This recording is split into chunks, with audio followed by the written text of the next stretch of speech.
Okay, so the language to play an important role in developing nationalist sentiments. तो language अपने आप में भी किसी भी देश, देखिए जितनी भी वर्ल्ड में फाइटिंग हुई, लड़ाइयाँ हुई, पार्टीशन हुए, मेनली वो क्या कल्चर और लैंग्वेज उसका मेन पार्ट था, ethnicity. So after Russian occupation, the Polish language was forced out of school and Russian language was imposed everywhere.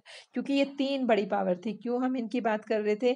इन इस थ्री दीज पावर जो थी, ग्रेट पावर की जो बात की गई है, रशिया, पर्शियन, ऑस्ट्रिया, उस टाइम पर थी ये जो पावर थी. और इन्होंने क्या किया था, पोलैंड को एक तरीके से पार्टीशन हो गया था. तो इन लोग इन्हीं का ही सब पे राइट था. और इन्होंने क्या कोशिश करी, they try to impose the language on other part of the country.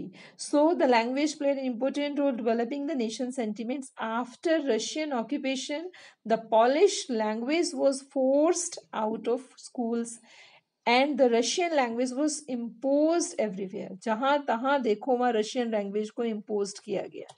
मतलब इसी को ही कहा, यही चर्च में बोली जाएगी, बच्चों को पढ़ाने के लिए काम आ जाएगी, यही सब लैंग्वेज का मेन रोल था. सो इन 1831 N armed rebellion against Russian rule took place which was ultimately crushed. अब क्या होता है 1831 में, एन आर्म्ड रिबेलियन, एक तरीके से लोगों जो मतलब था, एक फोर्स ने जो रिबेल करी, क्रांति करी against Russian rule, took place which was ultimately crushed. तो मतलब उसमें इसको क्रश कर दिया गया, इसको डिफीट किया गया. Following this many members of clergy in Poland begin to use the language as a weapon of national resistant. यहाँ तक कि अपोज में, कहते हैं ना चर्च में या क्लर्जी जो है वो कभी वेपन नहीं उठाते, लेकिन for the protection of their own language उन लोगों ने भी क्या किया, रेसिस्टेंट किया, अगेंस्ट में गए. Polish was used as the church gathering and all religion instructions.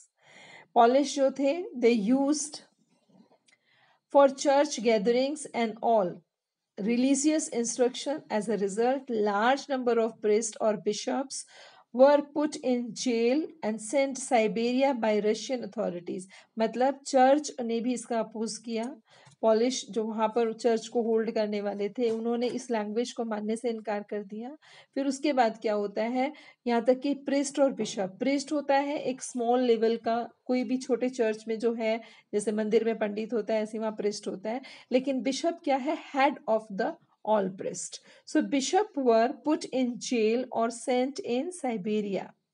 To Siberia by the Russian authority. Siberia, one of the part of Russia, ठीक है, the coolest place, and authorities as punishment for their refusal to preach in Russia. तो वहां पर क्या किया, इनको punishment दिया गया for their refusal to preach in Russia. मतलब आप अपने सरमन्स, अपनी टीचिंग, प्रीचिंग जो है वो रशियन में ही फैलानी थी, उन्होंने इस चीज से मना किया, तो उनके ऊपर ये पनिशमेंट डाला गया. The use of polish came to be seen as a symbol of struggle. तो पॉलिश ने अगेंस्ट, मतलब सिर्फ लैंग्वेज के लिए क्या किया, they struggled and against the Russian dominance.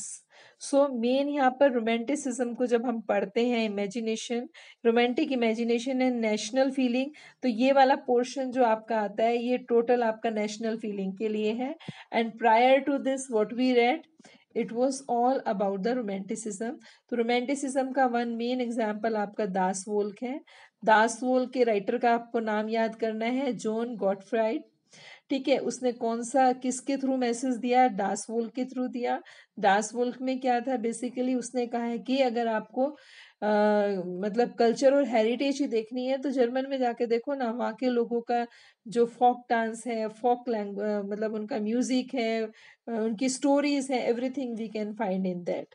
ठीक है. सो उसके बाद आपका नेशनलिस्टिक फीलिंग क्या है, क्योंकि एक टाइम पर क्या था, जो ग्रेट पावर थी आपकी नॉर्दर्न कंट्रीज में, टेम्परेट जोन में, वो थी आपकी रशिया, पर्शिया, यूरोप में रशिया, पर्शियन, ऑस्ट्रिया.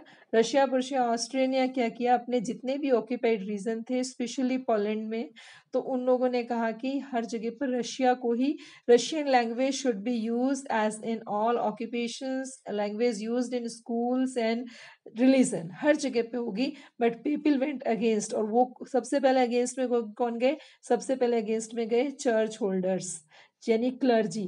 क्यों आपको इसके लिए I want to tell one of the main thing is that you will see in the further chapters, because church or religion,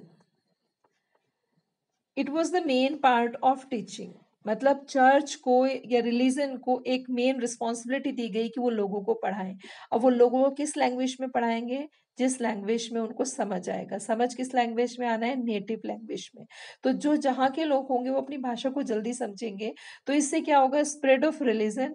तो चर्च का मेन ड्यूटी था लोगों के ऊपर भाषाओं को थोपना नहीं, सिर्फ रिलीजन का प्रचार करना। लेकिन यहाँ पर क्या था? मेनली रशिया वांटेड कि वो रशियन लैंग्वेज का ही, मतलब अपनी लैंग्वेज वालों को बढ़ाएं। Number of people, population of in Europe, it should be of Russian language, but it could not happen. ठीक है, आफ्टर मेनी एट्रोसिटीज फिर भी रशिया जो है वो डोमिनेंस नहीं कर पाया। तो in this particular paragraph we read about the romanticism and the national feeling.